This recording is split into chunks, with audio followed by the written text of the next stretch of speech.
Is your paycheck about to shrink while the rich get richer? Welcome to Straight Talk with Mike and Sarah, where we cut through the Washington noise to talk about what's really going on. I'm Mike, that's Sarah, and today we're tackling Trump's massive tax cut and spending bill that just passed the House. It's got folks across the country worried, angry, and confused. Yeah, Mike, this bill's a roller coaster. It's promising lower taxes for some, but it's also slashing programs millions of Americans depend on, like healthcare and food assistance. Democrats are calling it a betrayal, and even Republicans are fighting each other over it. If you're wondering how this hits your wallet, your family, or your future, we've got you covered. No fluff, no spin, just the facts, with a little heart. So grab a coffee, settle in, and let's break down what this bill means for you, your neighbors, and the country. Okay, Mike, let's start with the big picture. The U.S. House passed this bill on July 3rd, 2025 with a razor-thin vote, 218 to 214. It's a beast, over 1,000 pages, and it's got two main parts, tax cuts and spending changes. Trump's calling it a win for his agenda, but it's got a lot of people on edge. What's in those tax cuts? The tax cuts are the shiny part of the package. They extend the 2017 Trump tax cuts that were about to expire. That means lower income tax rates for most folks, plus some new stuff. No taxes on tips for service workers like waitresses or Uber drivers. And no taxes on overtime pay for hourly workers. Sounds like a lifeline for hardworking people, right? Sure does. But I'm sensing a but coming. What's the catch, Mike? You're sharp, Sarah. The catch is the price tag, $4.5 trillion over 10 years, according to the Congressional Budget Office. That's a mountain of debt. To pay for it, the bill cuts deep into programs like Medicaid and SNAP. Food stamps. We're talking $1 trillion less for Medicaid, which could kick 10 to 12 million people off their health care. SNAP's getting hit with new rules, like work requirements, and less funding overall. Oh, that hurts. I'm thinking of folks like my neighbor Linda, who's 68 and relies on Medicaid for her heart meds. Losing that could be devastating. And food stamps? For a lot of families, that's the difference between dinner on the table and going hungry. How are they selling these cuts to people? Republicans like House Speaker Mike Johnson say it's about fiscal responsibility. They argue these programs have ballooned, and they're trimming fat, like cracking down on fraud, or limiting benefits to specific groups, like kids or pregnant moms. They also say those work requirements will push people to get jobs and become self-sufficient. But come on, Mike, finding a job isn't always that simple. If you're a single parent or you're 60 with health issues, or you live somewhere with no jobs, 80 hours of work a month might be impossible.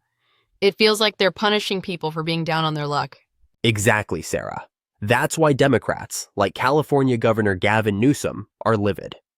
Newsom called this bill a betrayal of the American people, saying it gives huge tax breaks to corporations and the wealthy while gutting safety nets. The numbers back him up. The bottom 20% of earners might lose $1,800 a year, while the top 1% could gain $15,000 or more. That's a slap in the face. I mean, $1,800 is a car payment, a month's rent, or a year's worth of groceries for some families. Meanwhile, the ultra-rich get a big check? No wonder people are fed up with Washington. It feels like the little guy's always getting squeezed. And it's not just Democrats who are mad. This bill's splitting the Republican Party like a bad family reunion. Tell us about that, Sarah. It's chaos, Mike. Some Republicans, like Nancy Mace from South Carolina, voted no because they think the bill doesn't go far enough on spending cuts. Others, like Don Bacon from Nebraska, are worried about the Medicaid cuts hitting their rural voters. The Senate added even deeper cuts, which made moderates nervous. Speaker Johnson had to twist a lot of arms to get this through. I heard Trump was on the phone, pushing hard, and posting on Truth Social, basically saying, pass this or you're done.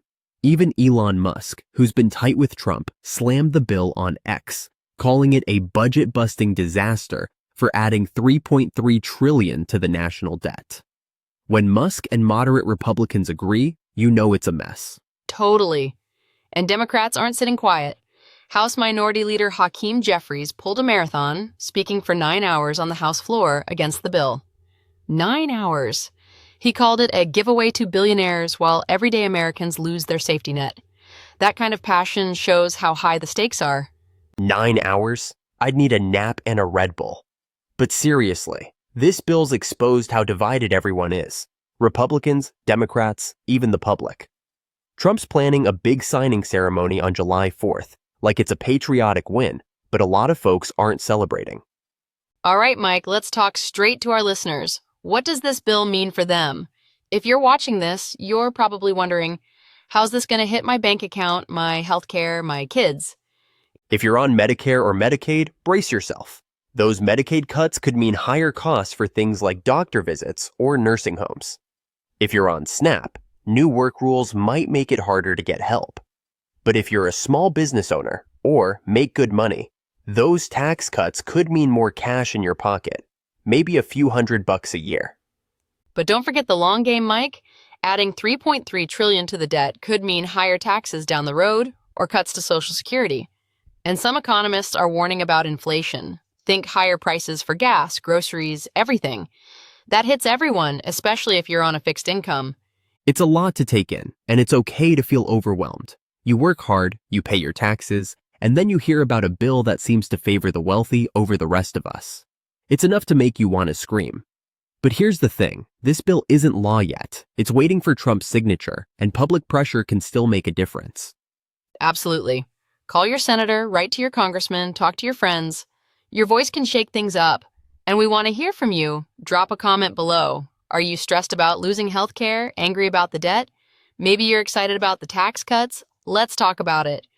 We got our info from places like the Wall Street Journal, CNN, and posts trending on X to keep it real and balanced.